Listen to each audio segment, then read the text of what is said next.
The Earth's temperature has risen about 2 degrees Fahrenheit since 1880, says climate.gov. Some people are very afraid about this. Some people are very happy about this. Now, my name is Bill Haley with Haley 2024, the Movement's Government Reform Ideas, and we're going to talk about how we should debate these issues. What can we put into government policies, and how can we structure government better that is going to require a robust debate about these issues? So I want a rating system mandated in law, where everybody chooses what rating system they want to belong to. I'll get to that in a second. But there must be a robust debate among government officials and rating agencies. So concerns about global warming, life expectancy. So a lot of people are talking about life expectancy when they talk about concerns about global warming and climate change. So in the 1950s, it was about 48 years. In 2019, about 72 years. Every part of the globe, every country has a significantly different. Some places it's legitimately double life expectancy. So where they were in the 30s, now they're in their 60s and 70s. For the more third world countries, first world countries are more like this. But it's significantly up. So some people are very, very fearful of that. And some people are very happy about that. A competitive rating system requires every citizen and every business to become a member of rating agencies. They pick the one that best matches their political philosophy, their rating philosophy, their philosophy of how to look at things, and who they agree with and how they debate. So there's a lot to go on that. So you, as a citizen, gets to choose which one that you want to go with, and that gives that rating agency a little bit more oomph, a little bit more percentage power, a little bit more money because you're paying fees to them, a little bit more percentage of the population agreeing with them, and that's going to mean something in law. Concerns of global warming, death from heat is one of the big ones. Deaths from heat and from 1995 to 2015 is down 96%. Now those numbers are all over the place, but if you go back to the 1800s, it's down even more than this. So a lot more people are surviving heat waves, a lot more people on Earth. So there's some, but as a percentage, as a rate, we are down significantly. Now, some people are very, very concerned about this. Some people are very happy that we have a lot less deaths from heat. So a lot of people think about things differently. A lot of people don't like how many people we have on this earth right now, and they don't want all this advancement and people living longer. The rating system requires rating agencies to clearly lay out their case, their data, their research methods, the results, and what their underlying philosophy is. So there'll be about a dozen different rating agencies, all with a different philosophy, and they're going to have to debate these issues. They have to lay out their cases. And every rating agency can ask other rating agencies by law, and they have to answer what their case is. How do they answer these questions? So the public can have a full-out debate, not between two government officials, but two different philosophies from I choose the one I want, somebody else chooses the one they want. We have about a dozen to choose from, as long as they get above 5% of the population to make a rating agency. So in 1880, GDP per capita was about $3,200. Now it's about $40,000. That's about 12 times. Again, different countries are different numbers, but we have about 12 times the per capita increase. So our standard of living is significantly better. Now, some people are very, very happy about this. Some people are very fearful about this. They think that we are doing massive harm, but standard of living is significantly better. Concerns of global warming is famine victims and food production. Let's go over that real quick. In the famine victims, over 20 million about 150 years ago. In the 2010s, for that whole decade, it's 0.3 for about a third of that decade. The numbers were kind of weird. It's probably less than a million for that for the 2010s, but you see the numbers coming down well over 90%, if not 95%. Concerns of global warming is food. How can we feed everybody? And food production is about 10 to 15, maybe even 20 times what it was in the 1850s. And we're getting about 50% more calories per person, and with a much wider variety of food per person available to each person. So we are doing significantly better. In some people's opinion, we're doing a lot better. growing food and having food production, but some people are very, very concerned about that. So the average person has access to a full range of food. The poorest 10% of the world has more access compared to the top 10% in the 1850. So the bottom 10% are doing better than the top 10% 150, 170 years ago.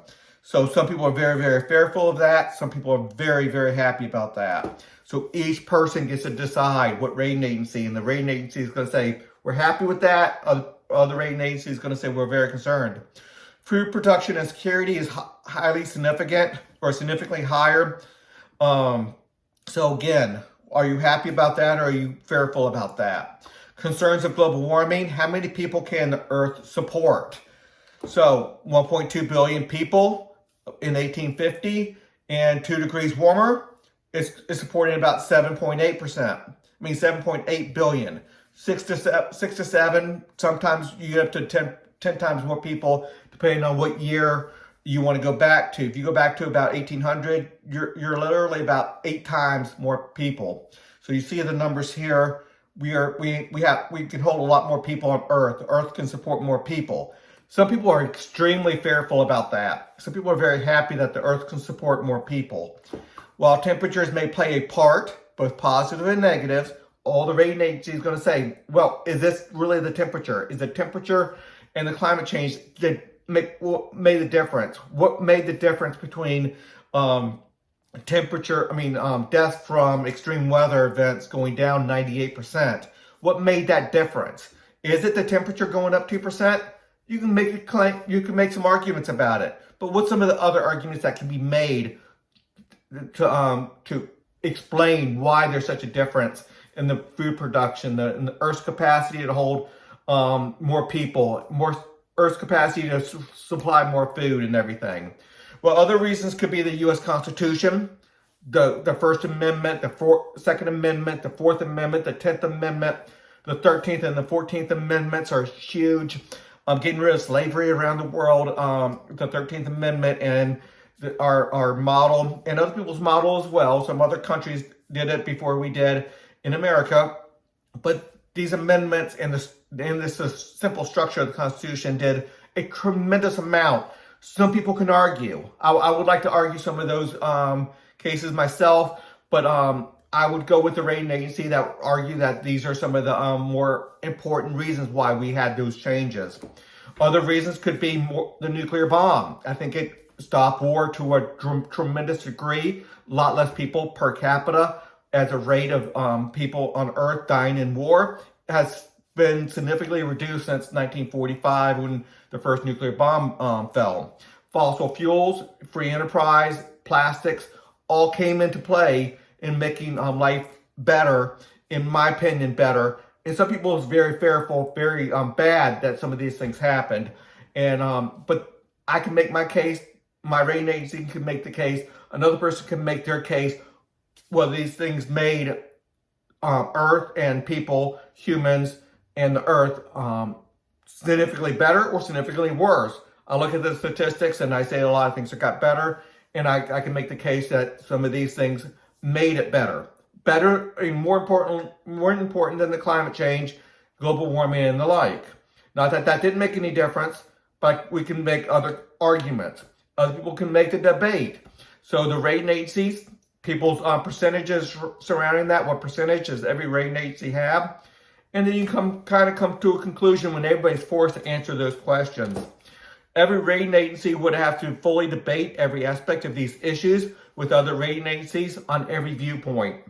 And again, within reason, but there has to be a good, robust debate. And to be qualified to be a rating agency, you have to give honest answers. You have to answer the questions of other rating agencies.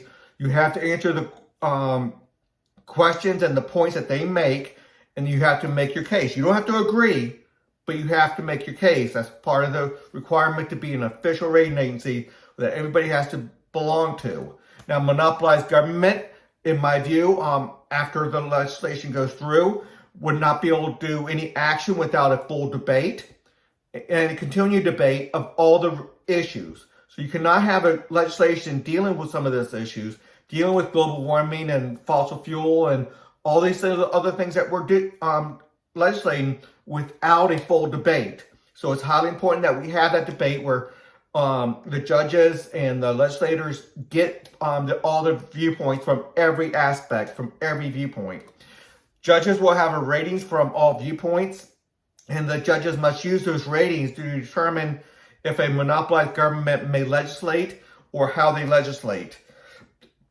Are they going outside of what the ratings show? And there's a lot of debate or a lot of structure around that. So it doesn't go exactly, you have to understand how the rating system works and how it works within the full system I have. So look at Haley2024.org to see some of that. A debate on the margin of error is probably one of the most important debates we can have surrounding this. What's the margin of error? Some people, and a full margin of error. So highly important to say full margin of error. Everything a relevant margin of error. Okay. Will global warming just make North Carolina more like South Carolina? And you can do that anywhere around the world. Is this going to make is South Carolina more like what North Carolina will become if we have global warming? There's a lot of people living in both states right now. They're both living just fine, good quality of life. If North Carolina just becomes a little bit warmer, are they just going to be just like South Carolina, which is already average temperature for South Carolina is 1 or 2 degrees warmer than North Carolina. Okay, there's a lot more to see on Haley2024.org. Please consider a donation, and until the next video.